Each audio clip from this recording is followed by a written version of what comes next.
mulundi guno tulina okukkiriza kwa njawulo nnyo nti nno obuwanguzi bwaffe tebujja kukwatibwako. Kyenkakasa nti abantu ba Uganda bagenda kukola nga bwe bakola luli kumpi n'okusingawo. Ffe tukakasa bagenda kusinga ku luli. Ekisooka Mwami Museveni obukulembeze bumulemye nnyo okusinga bwe bwali bumulemye ku luli. Ebizibu bannayuganda bye balina bingi nnyo okusinga ebyaliwo ku luli. Amalagala mu malwaliro temuli okusinga bwe kyali. Abantu bakubiddwa, basibiddwa, babbiddwa okusinga bwe kyali luli. Akabonero akalaga nti abantu beeyongedde kumukyawa bukyayi. Kati ffe kye tulina okukola kunyweza bwe twalina tubugatteko obulala obuvaayo bamulangirire, tuteekewo embeera egenda okulaba ng'emulangirira. Twagala okukkiriza nti ku mulundi guno tutunulira muntu ku buntu.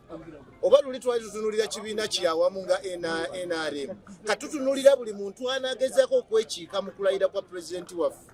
Oyo tujja kumuteekinga ono nga ye, so singa kulinda kibiina. Kuba obuwanguzi bw'abantu bannayuganda twagala bulangirirwe, ate twagala tufune pulezidenti waffe nga kijjukiza ffenna nti waliwo olugendo olutanaba kuguka, waliwo unfinished business. Twawangula ku mulundi guli akalulu kaffe ne bakabba.